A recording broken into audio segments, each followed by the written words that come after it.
Y no solamente en eso, sino en algo que hacemos todos los días. Todos los días yo infarto de miocardio, fibrilación auricular, entre otros. Y es una recopilación de los casos que yo he estado viendo para ustedes, para que ustedes también aprendan a tomar decisiones en la vida real, ¿ya? Entonces, vamos a entrar al segmento de cardiopatía isquémica, comenzando por génesis de la aterosclerosis. Lo iremos por síndrome coronario crónico, agudo, complicaciones postinfarto, Takotsubo y Prince Metal. ¿Ok? Entonces vamos a entrar un poco en lo que es el concepto de aterosclerosis. En primer lugar, ¿qué es la arteriosclerosis? La arteriosclerosis es el endurecimiento o engrosamiento de las arterias y pérdida de la elasticidad. Ahora, nosotros cuando tratamos a un paciente, no es que tratamos la arteriosclerosis, tratamos la aterosclerosis, que es la definición, que es una enfermedad inflamatoria multifactorial, pero de la íntima. Pregunta de examen. La aterosclerosis afecta principalmente a la íntima, con placas de colesterol. La aterosclerosis es una enfermedad multisistémica. Yo siempre les digo a mis residentes, ¿cuál es la triada de la muerte? La triada de la muerte cardiológica. Esto no existe, por si acaso, no lo van a encontrar en ninguna teoría. Ni lo apunten, es la enfermedad arterial periférica, empezando por ahí, la enfermedad coronaria, que las dos son ateroscleróticas, y la diabetes mellitus con complicaciones tardías. Cuando tienes un paciente que ingresa, tiene esas tres enfermedades, la mortalidad es muy alta y se mueren durante la hospitalización. Entonces, ya la aterosclerosis no solamente es la arteria, es una enfermedad multisistémica, ¿no? La aterosclerosis de Monkenberg, que en realidad esto yo no lo veo, pero lo dejo ahí porque suelen preguntarlo en los exámenes, que es la calcificación distrófica de la túnica media y la lámina elástica interna, ¿ok? ¿Ya? Y me dicen ahí, podría repetir la triada, que es una triada inventada por mí, pero bueno, es la enfermedad arterial periférica, la enfermedad coronaria y la diabetes mellitus con complicaciones tardías. No diabetes mellitus controlada, sino con complicaciones tardías, o sea, amputado, ciego, ¿ya? Esas tres son los peores pacientes, los que más se complican, ¿ya? Y luego tenemos la arterioloesclerosis, que es la aterosclerosis de las arterias pequeñas, ¿no? Entonces, aterosclerosis íntima, arterioesclerosis de Monkenberg, media y lámina elástica interna, y arterioloesclerosis, arterias pequeñas y arterioles, ¿ok? Ok, una vez que la APO y el LDL, que contiene mucho colesterol, ingresa al torrente sanguíneo sintetizado por el hígado, va a llegar a la luz del lumen arterial. El LDL, que mide entre 20 a 25 nanómetros, lo pongo ahí porque me lo preguntaron una vez en la visita de R1 y no supe qué responder. Lo bueno es que ha pasado 3 años de ese terrible suceso. Y bueno, 20 a 25 nanómetros. El LDL normalmente no perfunde a la íntima por algún receptor, simplemente se difunde. Pregunta de examen, ¿no? El LDL solamente no necesita ningún canal, solo se difunde a la lámina, perdón, a la íntima, ¿no? Entonces, una vez que ingresa el LDL, lo que va a suceder es que se va a oxidar, ¿no? ¿Ok? Se va a oxidar y también se va a glicosilar. Ustedes saben que los diabéticos tienen algo que se llama LDL glicosilado, así como la hemoglobina glicosilada, el LDL también puede estar glicosilado. Eso hace que el LDL a nivel de la íntima tenga una mayor duración. Interesante, ¿no? Y luego eso, todo este L oxidado que tiene mucho fenómeno inflamatorio, los radicales libres, va a traer a los monocitos, y estos monocitos van a ingresar a la íntima por medio de su quimiotaxis, se van a transformar en macrófagos espumosos, son células espumosas con su receptor de basura, se van a comer los ésteres de colesterol, estos macrófagos van a entrar en apoptosis, se van a comer las células de la íntima y van a formar lo que es la placa fibrolipídica. Eso es la génesis de aterosclerosis. Luego tenemos dos conceptos, ¿no? La placa vulnerable y la placa estable, ¿no? La placa vulnerable, básicamente, es una placa que tiene una cobertura, ¿no? Una cobertura fibroelástica, una capa fibrosa, acá está, vamos a poner acá, delgada, y un núcleo lipídico o lipid core grande. En cambio, la placa estable tiene una capa fibrosa gruesa y un centro lipídico pequeño. Ahora, como me gusta interactuar con ustedes, yo les voy a poner acá dos arterias.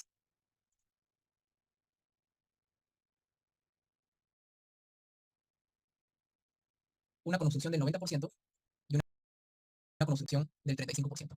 ¿Quién produce de las dos más infartos con elevación del segmento ST trombóticos? ¿La del 90% o la del 35%? ¿Qué opinan? Euler, Wilmer, 35, 35, dice 90, 35. Hay una disyuntiva ahí. Bueno, lo que dijeron 90, habrán pensado que, bueno, como está más cerrado, entonces va a producir más infarto. Y eso es erróneo. Normalmente son las placas que son más leves las que producen más infartos trombóticos. Normalmente las placas leves a moderadas son las placas más inestables. En cambio, las placas que son severas son placas que han evolucionado con el tiempo, son placas estables. La evolución normal de un paciente con enfermedad coronaria, por ejemplo, si tú tienes un abuelito con atorvastatina de 80 años y ya tiene 92 años, va a tener por lo menos 2 3 obstrucciones del 90%. Y tú vas a decir, no, que 90 tengo que abrir esa arteria. No, esa obstrucción del 90 ya está duro, ya está como una piedra, ya no va a abrir. Eso ya está así como cemento, ¿entiendes? En cambio, y él va a seguir viviendo. En cambio, ese 35%, por ejemplo, un paciente que tiene 50 años, fumador, sedentario, obeso, diabético, y comienza a hacer placas leves a moderadas, eso no tiene nada de duro, es puro blando. Su tapita es delgadita. Basta un estrés, una discusión con la esposa, con la enamorada, que se rompe la placa y tiene un infarto del 100% con elevación, ¿ok? La aterosclerosis coronaria es una enfermedad que va evolucionando con el tiempo, ¿ok? Ahora, también tenemos algo bien interesante, que por qué las arterias coronarias son las arterias que más se afectan cuando tenemos aterosclerosis, ¿por qué no se afectan otras arterias, no? Y es porque tiene un shear stress oscilatorio reducido, pregunta de examen, ¿no? Esto hace que sean más susceptibles a la aterosclerosis. ¿Qué quiere decir? Me gustaría que me vean a mí, ya que es difícil explicar esto con un lapicero. Una arteria con un shear stress alto quiere decir que la sangre le pega más fuerte, ¿no? Al pegarle más fuerte, hace que se formen menos placas de colesterol, lógicamente porque tiene más, ejerce más resistencia contra la sangre. Por ejemplo, ¿quién? La aorta, ¿no? La aorta ascendente. La aorta ascendente recibe un bombazo de sangre, ¿no? Y eso es un shear stress alto, ¿no? Nadie, ¿acaso yo voy a poner un stent en la aorta a alguien a una obstrucción del 60, 50, del 90%? Eso no existe. Peor aterosclerosis, o sea, que sea aorta ascendente, algo, ¿no? A menos que sea una coartación de aorta, que eso es genético, una displasia fibromuscular, ¿no? Porque tiene un shear stress grande, ¿no? En cambio, las arterias coronarias, como se bifurcan y se bifurcan y se bifurcan y se bifurcan, ya el shear stress oscilatorio es bajo. Entonces no rompen placas, pues, ¿no? Entonces incrementan lo que es la permeabilidad endotelial y la adhesión leucocitaria. ¿Me entendieron? ¿Entendieron el concepto de shear stress? No es tan difícil, ¿eh? Y eso hace que también tenga más susceptibilidad a ateroesclerosis, ¿ok? Otra vez me dice, arterias grandes, aorta, por ejemplo, el ventrículo le da sangre directamente, ¿ok? Eso hace que tenga un shear stress alto. El shear stress alto produce más estrés en las paredes y eso significa que va a formar menos placas. Arterias coronarias se bifurcan y se bifurcan y se bifurcan. Shear stress bajo. Eso hace que recibe poco daño endotelial, poco estrés sanguíneo a nivel de las paredes. Y eso hace que se produzca más placa y se formen más cosas, se acumulen más cosas. En cambio, los grandes vasos no. Pero en un gran vaso como la aorta, si yo le meto un montón de sangre, más que formar cosas, la voy a dilatar. Por eso es que la aorta tiende a ser aneurismas, ¿no? Ahora, dentro del espectro de la enfermedad aterosclerótica, podemos tener enfermedades por pérdida de la elasticidad, ¿no? Por ejemplo, el aneurisma de aorta de abdominal o, por ejemplo, la disección aórtica, ¿no? También tenemos dentro del espectro de la enfermedad aterosclerótica las alteraciones de las ofertas y demandas, ¿no? Como la enfermedad coronaria o la enfermedad arterial periférica. Y también tenemos las trombosis agudas, como el ejemplo que yo di, como el síndrome coronario agudo, ¿ok? ST elevado sobre todo, ¿no? ¿Okay? Un paciente que le duele el pecho por una obstrucción del 90%, eso es alteración de oferta-demanda, no es trombo, simplemente la arteria está más cerrada. En cambio, un paciente con un ST elevado, que vamos a hablar en un momento, es un trombo, es un coágulo. ¿Okay? Eso está dentro del espectro de la enfermedad ateroesclerótica. ¿Okay? Ahora, vamos a comenzar por la primera enfermedad, que es el síndrome coronario crónico, ¿no? El síndrome coronario crónico es toda aquella alteración estructural y funcional relacionada con las enfermedades crónicas de las arterias coronarias, ¿no? Esto va a generar hipoperfusión o isquemia. El paciente puede presentar dolor torácico, puede producir disnea o puede estar asintomático. ¿Ok? Dentro de la fisiopatología del síndrome coronario crónico, en realidad los principales mecanismos dependen, ¿no? Si es una arteria epicárdica, que es lo más frecuente, es la aterosclerosis, ¿no? Entonces el mecanismo más frecuente o la etiología más frecuente de un síndrome coronario crónico es la aterosclerosis. Sin embargo, podemos tener otras cosas, ¿no? Por ejemplo, podemos tener vasoespasmos coronarios epicárdicos, por ejemplo, en paciente con angina de Prinzmetal, y también te puede producir un síndrome coronario crónico. Y también algo que no se suele enseñar mucho es que también los pequeños vasos se enferman. Eso se denomina enfermedad microvascular, ¿ok? La enfermedad microvascular, y no voy a hablar mucho de eso porque en realidad no es el tema de ahora, pero quiero que tengan el concepto de que en la vida, sobre todo, por ejemplo, cuando atiendes a pacientes mujeres, y ingresan por algún tipo de infarto o angina y le haces un cateterismo y ve que las arterias epicárdicas grandes están sanas, hay enfermedad de los pequeños vasos. Eso se llama enfermedad microvascular y también puede dar dolor de pecho, disnea, entre otras cosas, ¿no? Normalmente la enfermedad coronaria es un poco más frecuente en hombres que en mujeres. Sin embargo, ahora se está viendo que en realidad es casi similar, solo que la mayoría de estudios han sido en hombres, ¿no? Pero casi igual, ¿no? Pero por temas teóricos es más frecuente en hombres que en mujeres, ¿no? Y bueno, para poder tener enfermedad coronaria, normalmente se asocia a factores de riesgo tradicionales, ¿no? Como la hipertensión, la obesidad, diabetes, dislipidemia, tabaco, entre otros, ¿no? Pero hay unos muy importantes que no tienen nada que ver con estos factores tradicionales. Por ejemplo, la hipercolesterolemia familiar. Hace un mes tuve una paciente, 25 años, LDL, 600. Imagínense, el valor normal es menor de 100. Estenosis aórtica severa, obstrucción total de coronaria derecha, 25 años. ¿Qué tenía? Hipercolesterolemia familiar homocigótica. ¿Ya? No es un factor de riesgo tradicional. Y eso, que ahora las guías de dislipidemia están haciendo screening de dislipidemia familiar desde que son niños, ¿no? Entonces son factores no tradicionales, ¿no? Entonces, normalmente, ¿cómo se presenta un paciente con síndrome coronario crónico, ¿no? Hay tres características. Mm, ¿Cuáles son las tres características de la angina? Primero, es un dolor torácico opresivo. ¿Qué más? Que calma con el reposo o nitratos. ¿Y qué más? Que es irradiado. Si tiene estas tres características, es un dolor cardíaco, ¿no? Dolor torácico opresivo, irradiado, que calma con el reposo, y acá yo le incrementaría, incrementa con el esfuerzo. Dolor torácico, que se produce al esfuerzo, es coronario hasta que se demuestre lo contrario, ¿ok? Sin embargo, esta angina estable, ¿no? Porque antes se llamaba angina estable, ahora se llama síndrome coronario crónico, tiende a durar breve, menos de 15 minutos, ¿ok? Es algo bien breve, ¿no? ¿Ok? Ahora, no es lo mismo que yo te diga, me duele el pecho y me hinca, a que yo te diga, me duele el pecho y me ahogo, me presiona, me pesa, me quema, ¿no? Esas características aumentan la probabilidad pretest de enfermedad coronaria, ¿ok? Y eso recuerden, ¿cómo es el dolor isquémico, anginoso? Con una presión, con una quemazón, como si le estuviesen haciendo un estrujamiento, los pacientes tienen cerrar el pecho.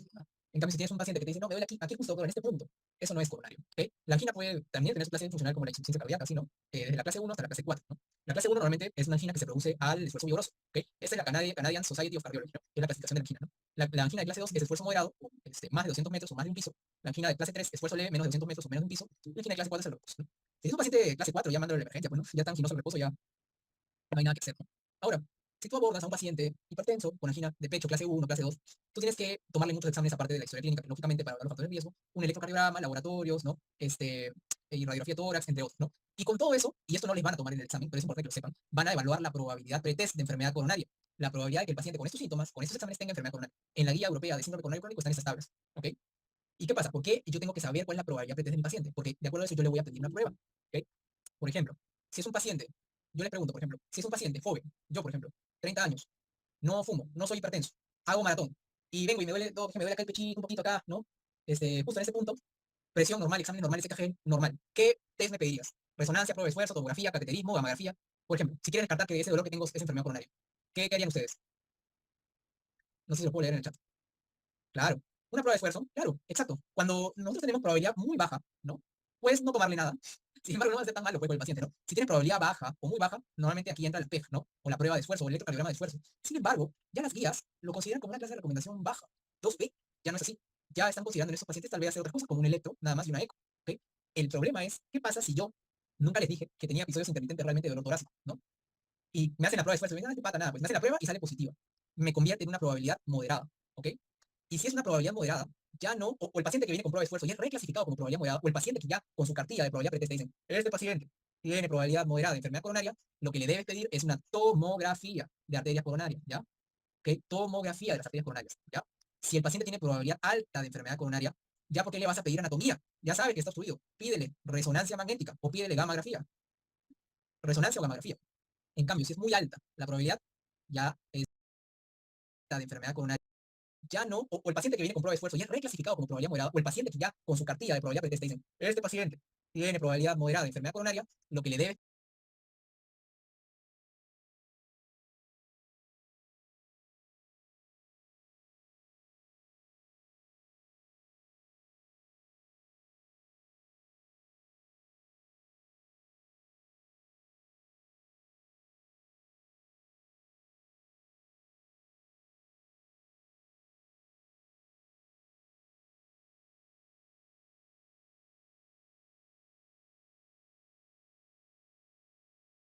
pedir es una tomografía de arterias coronarias, ¿ya?